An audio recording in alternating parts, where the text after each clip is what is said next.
There might be a lot of reasons in your head right now on why you shouldn't watch this video. Let me just guess a few of them. You don't want an electric car. You don't like the new design from Mercedes-Benz on electric cars. You don't know what the heck is EQE and EQS anyway. They're too damn expensive. You don't like this guy accent, etc, etc, etc. But what if I could tell you that you could lease this car under $500, and yes, you don't have to put $10,000 down, and this car under $900, and yes, you don't have to put $10,000 down. You wanna stay with me until the end of this video? If you own one of those cars that you bought during COVID and you're underwater, you can't possibly get out of it, these could be one of the cars that could get you out of that situation. Let's review them, figure out what's the difference between EQE and the EQS, and then look at lease hacks that I'm gonna show you in the end of this video. Let's do it. All right, let's review them. First, I have on the right EQS, and I want to mention that it's a 2024 year model, 2025 gonna be at the dealership soon. But these two cars right now have great programs, and this is how you can get in Mercedes-Benz and hack the system by leasing one of these 2024 cars. First, we're gonna look at EQS, since it came out as a 2022 year model, and it made a lot of noise with its cool interior, and we're gonna get to the interior. But let's review the exterior first. So it's a third year after this model was launched in United States, and it looks similarly the same, just like EQE, by the exception of a few things. If you look closer, you'll see that the front bumper is a little bit different. Then we look up and we see that this car right here has the light band and it lights up, versus EQE not having any light band right over here. So that's the first thing, how you can tell if you see EQS or EQE on the street. Second, all EQSs come with more standard features compared to EQE, and one of them is this digital light feature. It's a projection of symbols on the road and really advanced lighting system that was introduced on EQS and is available on EQE as an extra feature. It's not standard. In general, like I said, EQS has tons of standard features. It's the size of an S-Class. I know it doesn't look like it because of its design, but it is a long car, and EQE is the size of an E-Class, so you can think of EQE as an E-Class and EQS as an S-Class. But is EQS really an S-Class? Does it really delivers you the same experience? Let's take EQS for a short drive and figure out if it's similar to an S-Class. It's very quiet inside. I would even say more quiet than S-Class, but it doesn't have double glass here. It doesn't have the soft closed doors. The seats are not as comfortable as an S-Class, so they didn't put the S-Class seats in this car, but it's still a very nice car. And if you not a big fan of how they look on the outside, drive this car. You'll be very comfortable. It's very quiet. You got these nice materials. It's got plenty of performance. You can press the button to change your dynamic modes. You have this massage going for you. A lot of technology. Really easy to maneuver with 10-degree steering. You got all the safety features, all the technology. So given the programs that this car has, I like this car. Okay, both cars, they have this what's called frunk, and it does not open, both in EQS and EQE. When you look at the car from the side, that's the only help that helps us identify each model. It says EQE right here, it's covered, and EQS on EQS right there. You might be wondering what this here. This is your access to the windshield fluid, since you can't open the front trunk. Both cars have these seamless door handles that you just touch. When you approach the car, they will extend, but will not open unless you're within the reach to pull the handle. EQS comes in two different versions for 450. They still make 580, but mostly you'll see on the market EQS 450, 4MATIC, and Plus. Plus has less power. 4MATIC has 2 electric dual motors, which gives you 355 horsepower and 590 pound-feet of torque, which is pretty cool. You have these large tires, and these rear wheels sit on the air suspension as well as the front wheels on the EQS. So car comes standard with air suspension, just like an S-Class. So extremely soft ride, and these wheels also turn at 10 degrees to help your turning radius. On the EQE, you can get all these features when you pay an extra. So this model right here is kind of a base model, and its MSRP is about $76,000, versus this car right here is $110,000. So both cars don't have a lot of options, and I love them for that reason. So you can figure out what's your bottom line to get in one of these cars. So going back to EQE, yes, you can get the rear axle steering 10 degree. You just gotta pay extra for it, as well as the air suspension. So by the time you add all the EQS available options, you can get almost all of them. Your car will go up to like $90,000. EQS, another difference between these two cars, it's a hatchback, so you have direct access into the cabin of the car, and huge trunk, a lot of space. And EQE is a sedan. EQE is available as a 350 model in two different versions, 4MATIC and 350 Plus. Same concept as EQS, but you don't have direct access to inside the cabin of the car. And you can fold the seats with these buttons here and manually push them back.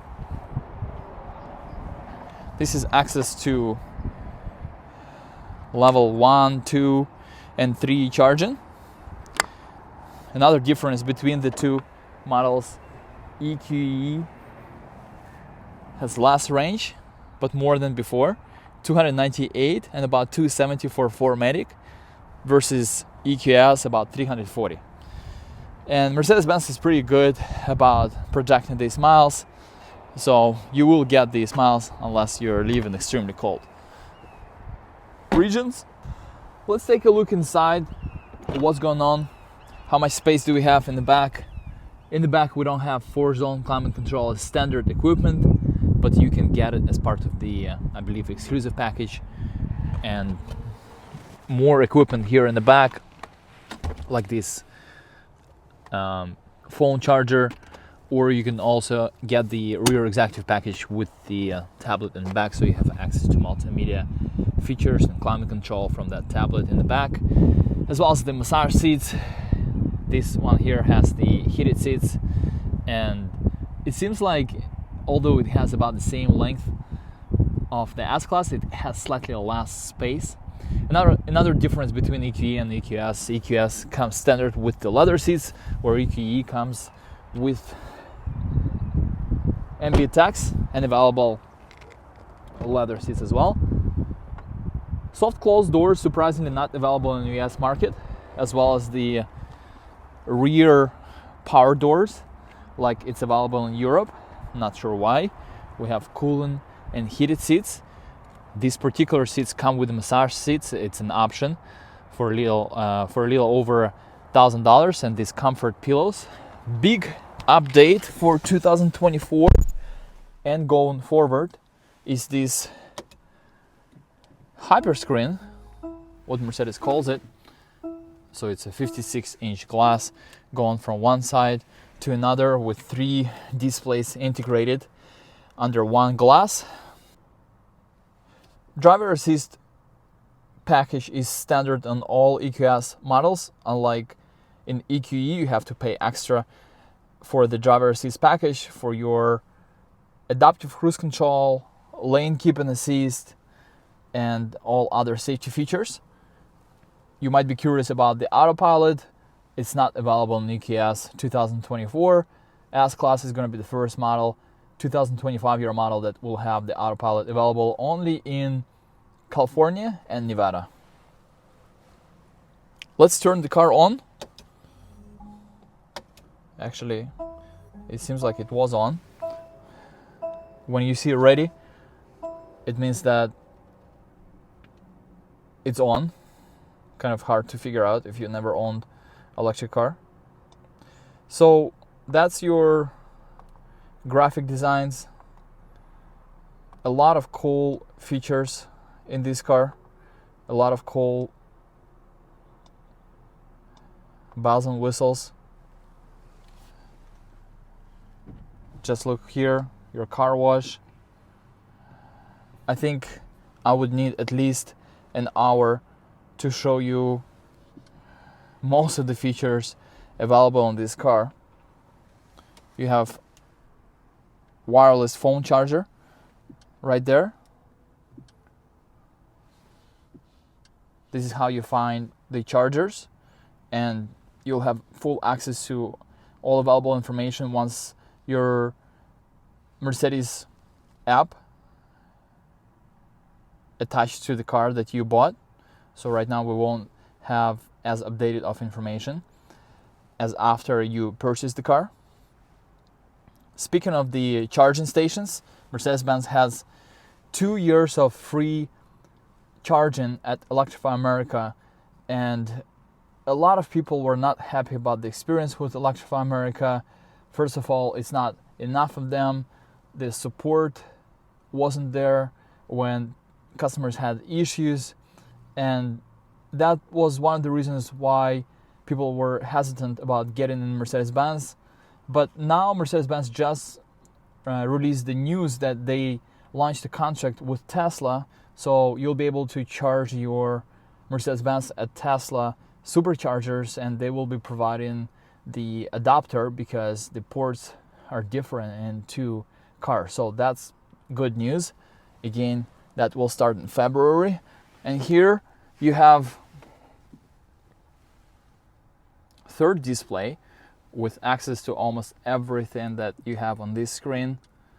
And in comfort, we have the massage seats. Pretty cool. That's your 360 view camera. So can you get this screen on EQE? Let's take a look at the EQE. But before, this screen was only available in EQS 580, but it was so expensive model that Mercedes-Benz didn't sell a lot of them. They decided to launch more EQS 450s because they were moving a lot more of them. And you can still get EQS 580. It has even more power, it's even faster, but very, very few available in the United States. So EQE is a little bit smaller car. You have this Nava gray interior in this car.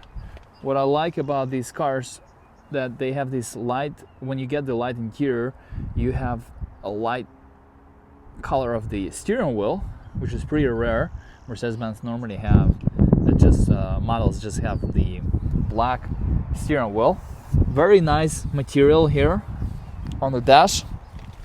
And speaking of the screen, can you get the hyper screen? Yes, you can, but you would have to go for EQE 500, which is also very rare. You can find them, but they're about $10,000 more expensive. And same like in EQE, you can change these designs. You have the pedal shifters for regenerative braking. So this is just a short introduction to these two models.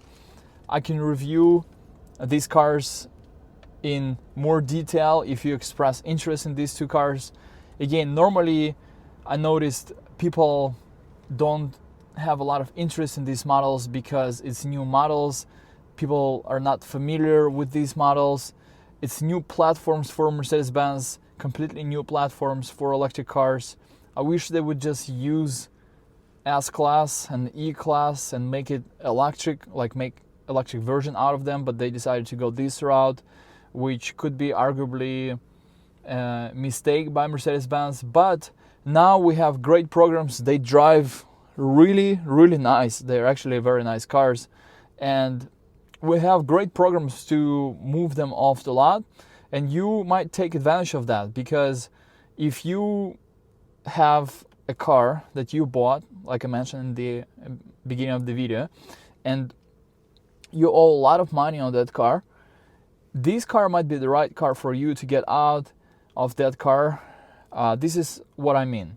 Let's say that your car is $40,000 and you owe $60,000. So there is negative equity of $20,000 and you don't have money to cover that difference to sell that car. You owe to the bank more money than it's worth right now. And it happened to a lot of people. So you want to lease the car that you can absorb that negative equity within 3 years versus continuing financing that car for the next 5 years, let's say, and be done. And plus, a lot of these electric cars like EQE and EQS, they have lower interest rate than your current car, because interest rates used to be so expensive. And there is a lot of, other benefits like saving money on gas, because a lot of people want to be in kind of saving mode right now.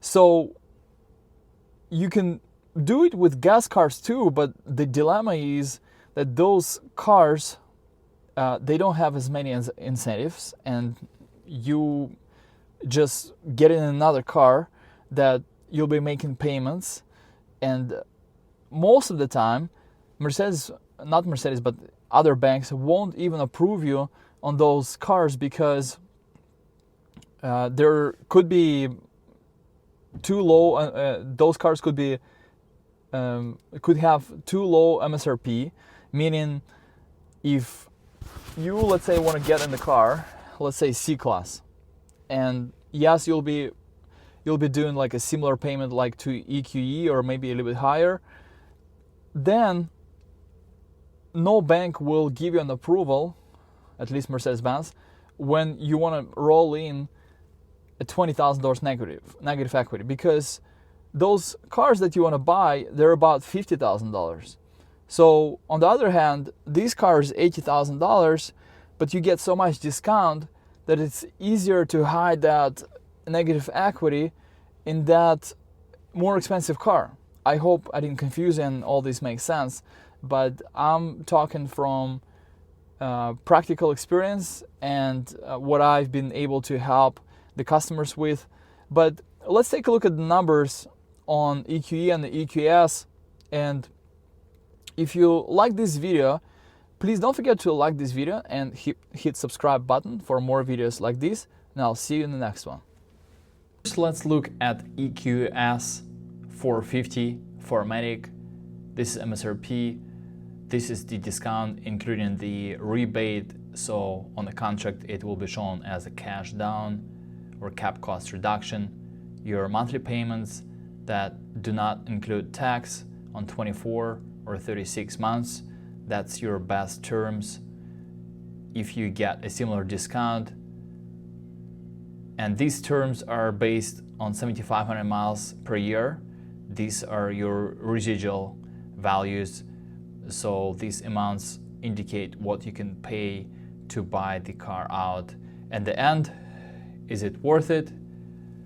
Well, if you Google 2023 EQS 450 for sale, you'll see that a lot of them are listed for sale under $50,000. So you can make your conclusions whether it's worth to buy it out at the end, and if it's worth buying the car versus leasing an EQS. Second is an EQE. It's the best scenario on EQE because you won't find a lower MSRP. You're $4,000 or $8,000 out of pocket. Normally, recommendation is to put less money out of pocket on a lease.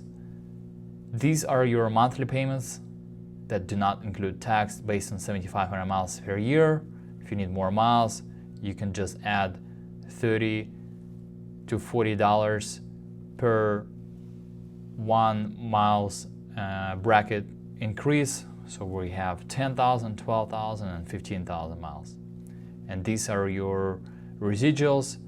The reason I call these a lease hack because you don't expect these expensive cars to lease so well, and it's not a rocket science. There is no complicated strategies involved, no MSDs or anything of that nature. It's just finding the right car, finding the dealership that is willing to discount the car this much, and getting the deal done. And again, this is perfect car for you to absorb negative equity from your trade and start from scratch after a 2 or 3 year lease. I hope this was helpful. I'll see you in the next